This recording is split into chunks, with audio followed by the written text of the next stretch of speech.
یہودیوں کی بد خصلت پر انہیں تنبیہ کی جا رہی ہے، وارن کیا جا رہا ہے کہ باوجود جاننے کے کبھی تو حق کو باطل کو ملا دیتے ہو، گڈمڈ کر دیتے ہو، کبھی حق کو چھپا لیا کرتے تھے، کبھی باطل کو ظاہر کیا کرتے تھے، تو ان ناپاک عادتوں کو چھوڑنے کا حکم دیا جا رہا ہے اور حق کو ظاہر کرنے، کھول کر بیان کرنے کی اللہ سبحانہ و تعالیٰ انہیں ہدایت فرما رہا ہے کہ حق اور باطل یعنی سچ جھوٹ نہ ملاؤ، اللہ کے بندوں کی خیر خواہی کرو۔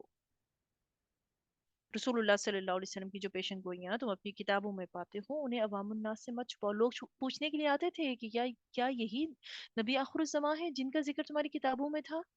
چھپا لیا کرتے تھے، نہیں بتایا کرتے، کہتے تھے نہیں نہیں۔ تو اللہ تعالیٰ نے انہیں خبردار کیا کہ حق کو حق جانتے ہوئے ایسی بے حیائی مت کرو، اور باوجود علم کے اسے چھپانے میل جول کرنے کا بہت وبال ہے، مت کرو، تم حق جانتے ہو، سچ جانتے ہو۔ اور اگلی چیز، وہ اقیم الصلاۃ، نماز قائم کرو۔ اچھا، نماز کا تو میں ذکر کروں گی، حق اور باطل کو ہم نہ ملاؤ، تمہیں سچ اور حق بات پتا ہو تو اس کو بھی نہ چھپاؤ۔ تو کبھی بھی آپ کو دین کی علم کی کوئی بات معلوم ہو تو اس کو مت چھپائیں، حق اور خیر کی بات ضرور بتائیں۔ آپ کے سامنے گناہ ہو رہا ہے اور آپ جانتے ہیں یہ گناہ ہے، ایک بندے کو معلوم نہیں ہے، وہ آپ سے پوچھتا ہے تو آپ دل میں یہ کہتے ہیں کریں نا، میرا کیا جاتا ہے، ارے جاتا ہے، آپ کی ذمہ داری ہے، آپ حضور کی امت سے ہیں، تو آپ کی اس چپ یا نہ سمجھانا یا انکار کر دینا، کسی کو دین نہ بتایا، نہ سمجھایا، نہ مسئلہ بتایا یا غلط بتایا، تو سخت گناہ گار ہوں گے۔ پھر فرمایا کہ وَأَقِيمُوا الصَّلَاةَ وَآتُوا الزَّكَاةَ، نماز ادا کرو اور زکوٰۃ دو، یعنی حضور صلی اللہ علیہ وسلم کے امتی بنو، حضور کے ساتھ نمازیں پڑھو، آپ صلی اللہ علیہ وسلم کو زکاتیں دیا کرو، امت محمدیہ کے ساتھ رکوع سجود میں شامل رہو، انہی میں مل کر ان کی امت میں سے بن جاؤ، اور اطاعت اور اخلاص کو بھی زکوٰۃ کہا جاتا ہے، حضرت ابن عباس یہی فرماتے ہیں۔ اور رکوع کرنے والوں کے ساتھ رکوع کرو، یعنی اچھے اعمال میں ایمانداروں کے ساتھ ہو جاؤ، اور ان میں بہترین چیز کیا ہے؟ نماز ہے۔ اور مفسرین کے نام جو ہے نا، اکثر علماء جو ہیں نماز باجماعت کے فرض ہونے پر اس آیت کو دلیل پیش کرتے ہیں کہ نماز جو ہے جماعت کے ساتھ فرض ہے، مرد حضرات کو ضرور جانا چاہیے۔ پھر فرمایا اتأمرون الناس بالبر، کیا تم لوگوں کو نیکی کا حکم کرتے ہو، وتنسون انفسکم، اور تم اپنے آپ کو بھول جاتے ہو، وانتم تتلون الکتاب، حالانکہ تم تو کتاب پڑھتے ہو، افلا تعقلون، کیا تم عقل نہیں رکھتے؟ لوگوں کو نیکی کا حکم دینا، لوگوں کو کہتے ہو نیکیاں کرو، لوگوں کو کہتے ہو اسلام قبول کرو، بٹ خود قبول نہیں کرتے، خود اس سے پیچھے ہٹ جاتے ہو، تو یہ کیسا فیصلہ کرتے ہو تم؟ یعنی اللہ تعالیٰ نے فرمایا کہ تورات اللہ کی کتاب ہے، اس کے ہر فرمان کی تم تعمیل کرو۔ اپنا حال کیا تھا؟ ذرا سے ذاتی فائدے کے لیے تورات کے احکام کو تم کیا کرتے ہو؟ پس پش ڈال دیتے ہو۔ تورات میں بیان کردہ علامات حضور کو، حضور کی جو علامات ہیں، جب حضور تشریف لائے ان میں دیکھ لینے کے بعد بھی تم ایمان نہیں لاتے، تو اللہ تعالیٰ نے دو رخی پالیسی سے منع فرمایا۔ اور اس میں ہر شخص کے لیے جسے کہتے ہیں نا ایک تنبیہ ہے، وارننگ ہے کہ جو دوسروں کو نیکی کا حکم دیں اور اس کے خلاف عمل پیرا ہوں، چاہے وہ یہودی ہوں چاہے وہ مسلمان ہوں، اور ہم بھی اس میں شامل ہیں۔ وہ کیا کرتے تھے؟ لوگوں کو نیکی کا حکم دیتے تھے، لوگوں کو کہتے تھے اسلام لے آؤ، خود نہیں اسلام لاتے تھے، جیلسی اور حسد کی وجہ سے۔ اللہ فرماتا ہے اپنی کتابوں میں پڑھا ہے، اپنے آپ کو بھول جاتے ہو۔ میں نے جیسے کہ پچھلی آیات میں آپ کو بتایا، جب ہدیے اور چڑھاوے اور رشوت ملتی تھی وہاں احکام چینج کر دیتے تھے، جہاں نہیں ملتی تھی وہاں سچ بتا دیتے تھے۔ اللہ تعالیٰ فرماتے ہیں یہ ڈبل فیس کیوں ہے تم لوگوں کے؟ ایک جیسے بنو، تم تو کتاب پڑھتے ہو، عقل نہیں ہے، سمجھ نہیں ہے، کیوں اس طرح کی غلط حرکتیں کر رہی ہو؟ اور اس میں ہمارے لیے بھی ہے نیکی کا حکم دینا، خود نہ اس پر عمل کرنا۔ اب اس سے ہرگز مطلب یہ نہیں ہے کہ بندہ چھوڑ دے، نیکی کا حکم نہ دے، دینا چاہیے، اچھی بات کہیں سے بھی ملے حکمت کے موتی لینے چاہیے، بٹ ہمارے سامنے احادیث بھی ہیں کہ حضور علیہ الصلوۃ والسلام نے، انس رضی اللہ تعالیٰ عنہ سے مروی ہے کہ معراج کی رات فرماتے ہیں میرا گزر ایک ایسی قوم سے ہوا کہ جن کے ہونٹ آگ کی کینچیوں سے کاٹے جا رہے تھے۔ میں نے جبریل سے ان کے بارے میں پوچھا تو جبریل امین نے کیا فرمایا؟ ہؤلاء الخطباء من اہل الدنیا وفی روایت من امتک،